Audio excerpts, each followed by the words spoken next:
Bismillah, Assalamualaikum warahmatullahi wabarakatuh. Raditu billahi robba wa bil islami dina wa bi muhammadin nabiyya wa rasulah. Rabbi syrah li sadri wa yassir li amri wahlul 'uqdatam min lisani yafqahu qawli. Tiada henti-hentinya kita mengucapkan rasa syukur alhamdulillah kepada Allah Subhanahu wa taala, di mana Allah Subhanahu wa taala masih memberikan kita berupa nikmat, baik nikmat kesehatan, kesempatan, terlebih-lebih nikmat iman dan Islam. Salawat serta salam semoga tetap tercurah kepada junjungan kita, yakni Nabi besar Muhammad Sallallahu Alaihi Wasallam. Baik, pada kesempatan kali ini saya akan mempresentasikan teori dan praktik konseling psikoanalisis. Sebelumnya, perkenalkan, nama saya Nasrullah. Saya mahasiswa dari Bimbingan dan Konseling Pendidikan Islam semester 3. Adapun tujuan yaitu untuk memenuhi semester melalui teori-teori konseling, dan dosen pengampu pada mata kuliah ini yaitu Ibu Ratna Wulandari SPD MPD. Baik, langsung saja masuk pada pembahasan, yaitu pengertian psikoanalisis. Letak dasar dalam teori psikoanalisis yaitu tentang ketidaksadaran yang merupakan sumber energi terpenting dari perilaku manusia. Masuk pada tujuan psikoanalisis. Tujuan konseling psikoanalisis adalah mengubah perilaku dalam pengertian yang luas dalam pandangan psikoanalisa. Tujuan konseling yaitu agar individu mengetahui dan memiliki ego yang kuat. Kemudian teknik konseling psikoanalisis. Yang pertama, asosiasi bebas. Maksudnya konseling melepaskan perasaannya melalui proses kataris sehingga dia dapat melepaskan segenap perasaan yang meningkatnya. Kemudian yang kedua, analisis transferensi. Ini merupakan bentuk pengalihan segenap pengalaman masa lalunya dengan hubungannya dengan orang-orang.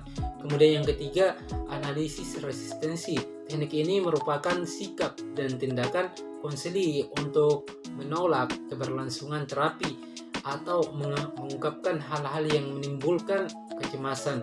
Kemudian yang terakhir, interferensi, menyangkut penjelasan dan analisis berbagai pikiran, kecemasan, dan tindakan konseli. Kemudian masuk pada tahapan konseling menurut psikoanalisa. Yang pertama, tahapan pembukaan, mengenali struktur situasionalis yang menyangkut tanggung jawab konselor dan konseli. Dimulai dengan konseli menyimpulkan posisinya. Kemudian yang kedua, pengembangan transferensi. Pada tahapan ini, konselor harus menjaga jangan sampai terjadi transferensi, yaitu transferensi balik yang dilakukan konselor kepada konseli karena konselor memiliki perasaan yang tidak terpecahkan. Kemudian yang terakhir, bekerja melalui transferensi. Tahapan ini mencakup mendalami pemecahan dan pengertian konseli sebagai orang yang terus melakukan transferensi. Kemudian yang terakhir, masuk pada prinsip kerja teknik konseling psikoanalisis.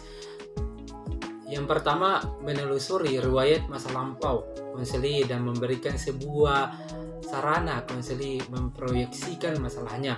Dan yang terakhir, membiarkan atau memerintahkan konseli untuk mengeluarkan emosi negatifnya untuk direalisasikan atau diekspresikan. Baik, itulah presentasi dari saya. Saya akhir dengan ucapan billahi fisabilillah fastabiqul khairat. Assalamualaikum warahmatullahi wabarakatuh. Selanjutnya kita akan menyaksikan video praktek berikut ini. Assalamualaikum warahmatullahi wabarakatuh. Sekarang kemarin kita juga yang datang di sini. Iya, betul sekali. Siapa lagi nama Kak? Ardiansyah. Sebelumnya Kak pernah mendatangi konselor yang lain? Datang ke sini tidak ada pesan kan? Belum pernah. Ini pertama kali saya mendatangi konselor. Sebelumnya Kak datang ke sini dengan maksud dan tujuan apa ya? Ini Kak, tujuan saya datang ke sini, saya mau cerita masalah saya selama ini. Oh gitu. Sebelum Kak menceritakan masalah yang kita alami selama ini, alangkah baiknya saya menjelaskan dulu dan perlu Kak ketahui tentang teori konseling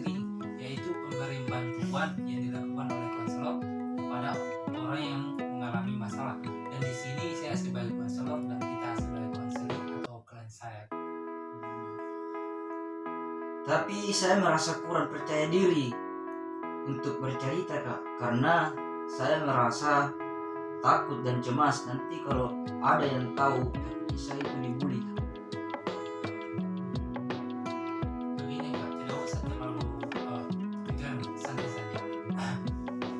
Apalagi merasa takut dan terbuka untuk menceritakan masalah-masalah. Kak, ini apalagi itu rahasia, aman. Saya jamin insya Allah. Nah, dalam konselor ada yang namanya asas kerahasiaan Kak. Mungkin kita bisa menceritakan masalah kita. Nanti kita sama-sama mencari solusi yang baik. Apakah Kak bersedia menceritakan masalah kita? Oke Kak, kalau begitu silakan ceritakan saja. Saya mau dengar masalah kita. Jadi ceritanya begini. Waktu itu ayah saya mengajari saya mengendarai motor supaya masuk kuliah tidak membebani orang lain. Saat itu saya sering mengendarai motor di sekitar rumah saya Kak. Pada waktu itu ibu saya menyuruh saya pergi ke pasar beli sayur. Waktu itu pertama kali saya mengendarai motor itu di jalan besar, di jalan raya. Lalu ada polisi lalu lintas yang belum punya. Terus saya di situ belum mempunyai SIM mengendarai sepeda motor. Saya pun mengendarai sepeda motor itu dengan cepat sehingga sepeda motor yang saya kendarai itu tidak terkendali begitu. Saya ceritanya begini Kak. Saya belok tidak menyalakan, geser. Ternyata di belakang saya ada mobil. Saya tabrak waktu itu dan terjatuh. Lalu saya terguling-guling dan sampai saat ini saya pun masih trauma dengan kejadian itu Kak. Oh, jadi kejadian itu yang membuat kita trauma sampai saat ini. Itu sedih Kak. Itu pengalaman saya yang membuat saya takut. Selama Kak trauma, apakah Kak berpikir kalau ada dampak negatif dari trauma tersebut? Sebenarnya Kak, banyak sekali Kak. Setelah tahu ada dampak negatifnya, apakah Kak mau belajar naik motor lagi? Tidak, saya tidak tahu Kak. Saya mau motor lagi atau tidak. Baiklah, jika Kak tidak tahu, lalu apa yang akan kita lakukan untuk menghindari dampak negatif trauma kita? Maaf Kak, saya tidak tahu. Apakah kita ingin mandiri tanpa membebani orang lain Kak? Sebenarnya begini Kak, mau sekali Kak, tapi apa yang harus saya lakukan? Baik, jika Kak mau, saya akan memberikan alternatif yang mungkin itu baik untuk kita. Sebelum kita mengendarai motor, Kak harus memahami lampu-lampu lalu lintas terlebih dahulu. Dan jika Kak mengendarai motor, sebaiknya kita nyalakan lampu geser ketika mau belok. Kalau Kak tidak berusaha untuk belajar, Kak akan tetap seperti ini. Jika ingin menjadi mandiri, maka Kak jangan memisahkan orang lain. Baik Kak, saya akan mandiri dan tidak akan menyusahkan orang lain. Baik Kak, selamat buat Kak. Terima kasih. Mencoba dan semoga tidak bersih.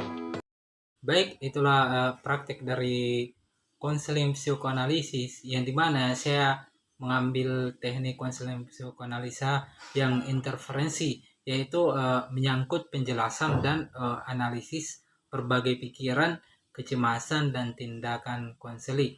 Apabila ada kesalahan dalam praktek tersebut, saya mohon maaf karena kesempurnaan hanyalah milik Allah Subhanahu wa Ta'ala. Saya akhir dengan ucapan billahi fisabilillah fastabiqul khairat. Assalamualaikum warahmatullahi wabarakatuh.